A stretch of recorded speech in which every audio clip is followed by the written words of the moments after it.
Good morning. We are starting out with some clouds in Springfield. It's not that bad for December. 34 degrees on southerly winds at 9 miles per hour. We've got mostly cloudy skies out there this morning. These little sprinkles that you see are probably not reaching the ground. It's 39 degrees in Branson, 36 in Camdenton, and 38 degrees in Rolla this morning. By dismissal, things still pretty quiet, a mix of sun and clouds.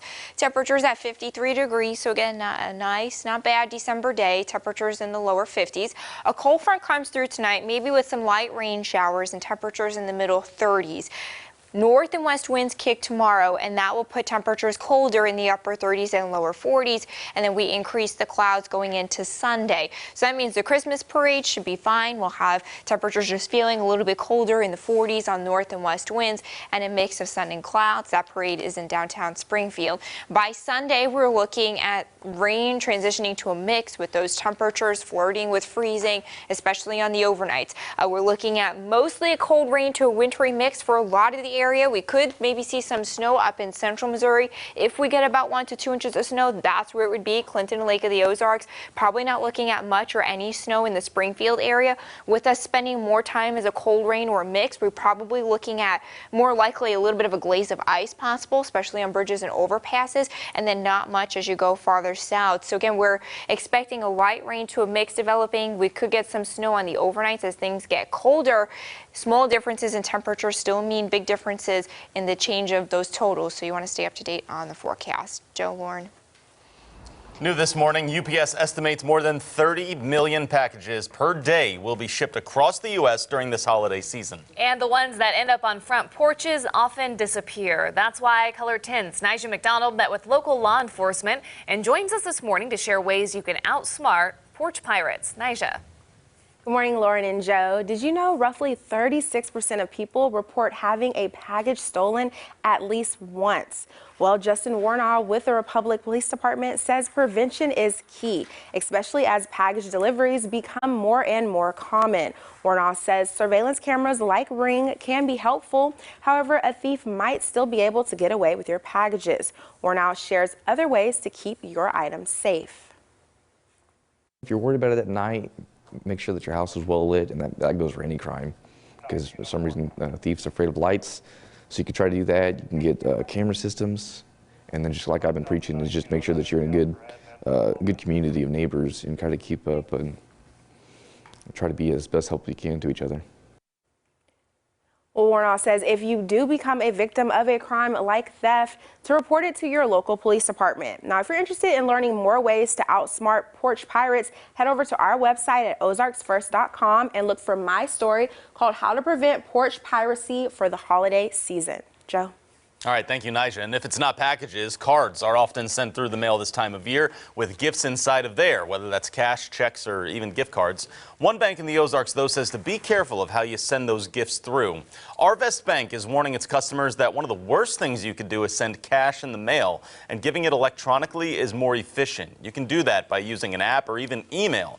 Darlene Mabins is a branch manager at Arvest and explains if you're skeptical about spending or sending money the electronic way, just talk with your bank. If you still insist on sending through the mail, though, there are still ways to make sure it gets sent to the right hands. Sending it in a way that you have to get a signature to know that it's made it. So it's a little bit safer versus sticking it in an envelope, putting a postage stamp in it, and sending it in the mail that way. If you're going to send something, I would send a check or a cashier's check. At least you have a means of stopping it, getting it reissued through your bank, versus cash is gone. Once it's gone, it's gone. There's no way to recover that. And those deadlines are inching closer to get your gifts sent out and delivered before Christmas. We've got a list of those deadlines from the top mail carriers that you know listed over on ozarksfirst.com. Also new this morning, following up on a 2-month manhunt in Kansas City, which has now ended. Investigators say they've arrested Hugo Villanueva Morales. For safety reasons, they're not reporting the details of his arrest. He's wanted for shooting a total of 9 people inside Tequila KC Bar in October. 4 people died from their injuries.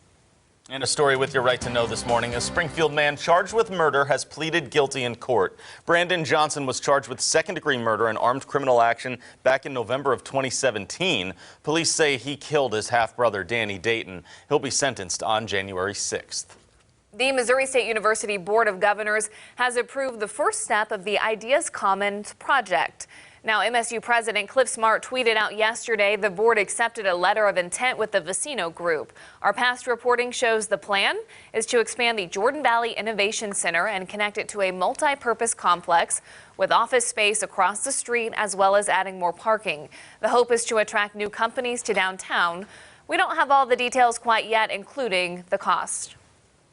Two lawsuits to tell you about this morning. As you may recall, that $2.4 billion issue over the Kansas Expressway extension on the south side of town, it's now been thrown out of court. The news leader reports a judge dismissed the lawsuit filed by Dr. Gil Mobley in September. The court said the suit lacked standing. He named 25 people for what he called ecological harm because of the project. The extension has been in the works for decades. It'll build onto Kansas Expressway at Republic Road all the way to Nixa to help reduce traffic there. However, more land has to be purchased before construction begins. Now, Dr. Mobley lives in a neighborhood near where the extension would be built. He says he's actually relieved the judge dismissed the lawsuit because of the toll it took on him. He tried to submit a documentary claiming the project would disrupt nearby caves in the area, but that was determined insufficient for the court.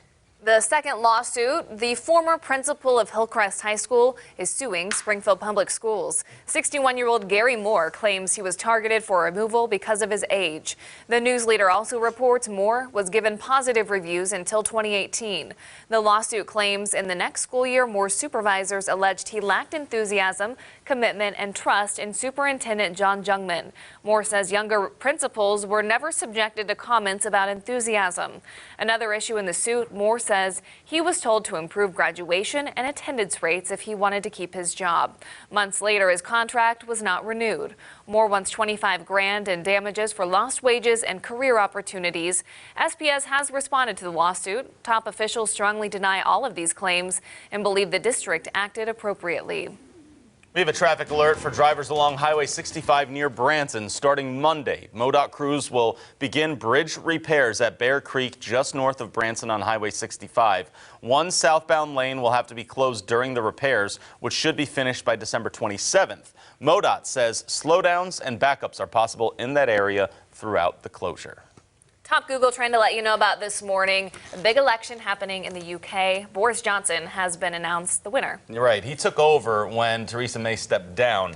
So this was the first time he was seeking election, and it was a bit of a resounding win. Looks like Brexit is something that very much will be happening now. Yes, so we'll be following the likelihood and, the very real likelihood of Brexit in the coming months. Also, want to tell you guys about something cool happening on the website. Yeah, what do we have going here? So, well, first of all, I want to say thank you. We got a Christmas card sent to Daybreak. Feel free to send these our way. 13 days away. Christmas, guys. I cannot believe it's that close. You keep saying it, but when we come back on Monday, it's even fewer days. I think it's even less than that. I think it's 12 now. Anyway, so thank you for this Christmas card, 2650 East Division. We are also emailing you guys Christmas cards, but you have to sign up. That's right. You can do that by going to our website, right? Want to make sure that you feel well, feel loved. We've got personalized Christmas cards from yours truly. You go to ozarksfirst.com, click on that tab that's called Living Local.